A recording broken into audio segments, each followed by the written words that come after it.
We have a corner of our garden that we have left to go wild because we know that it's good for the flying insects and creepy crawlies that are visiting most gardens, and it's also good for the small mammals that are in a lot of gardens. The log pile over to the right there, we know that there are mice that visit, and there are lots of little holes where they've been burrowing and sheltering in this wild bit of our garden.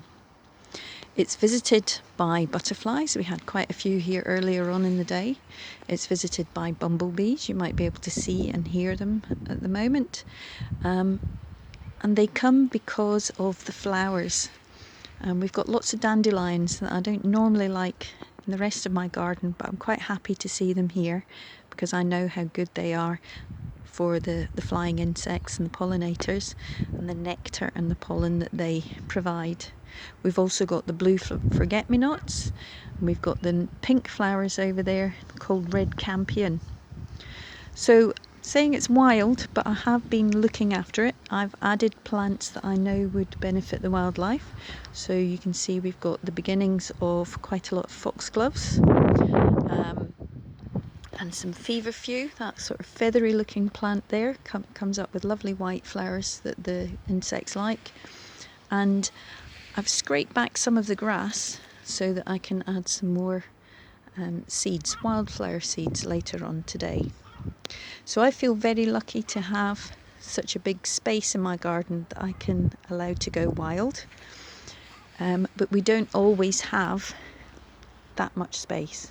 And in the past I have made little nature reserves in window boxes, in pallets that have been turned over, and sometimes even in compost bags. I wanted to show you how you could create your own wild garden in a compost bag. This is a bag of compost that I put lots of slits in the bottom of before I turned it over and cut the top off. It's compost, it's not a grow bag. Grow bags have extra plant food added to them, and that makes it too rich for wildflowers. What it does have at the moment is some sticks and logs with bark on, and that will attract beetles that like to eat underneath the bark. They don't like bare wood, but they're very happy to nibble away at little log piles with lots of bark on. We've got a watering station for flying insects.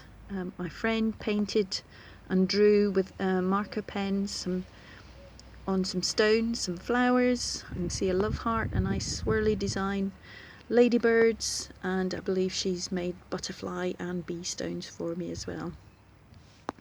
The drinking station is important because it gives the flying insects a resting place where they're not going to get into trouble while they're drinking the water. They can stay out of the water, stand on the stones or rest on the stones and drink the water.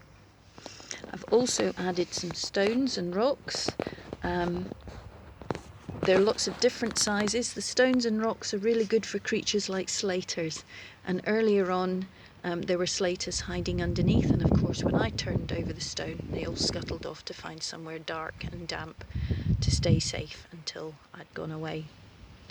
What's missing is plant life, so I've brought along some wildflower seeds. I've tipped them out onto a piece of paper there so that you can see that they are lots of different shapes and sizes, and all you need to do with those is to take a pinch and sprinkle it on the surface of your compost and then cover it over. You don't plant them deep, they're just covered over slightly by the compost or the soil that you're using. Of course you need to water them in, but very gently with a gentle sprinkle of water, and make sure that you keep watering regularly and you don't let the compost or the soil dry out. So in a few weeks' time I expect to see the wildflowers starting to come through. I expect to see wildlife visiting this little nature reserve very soon. and why don't you have a go at making your own wildlife park in a corner of your garden?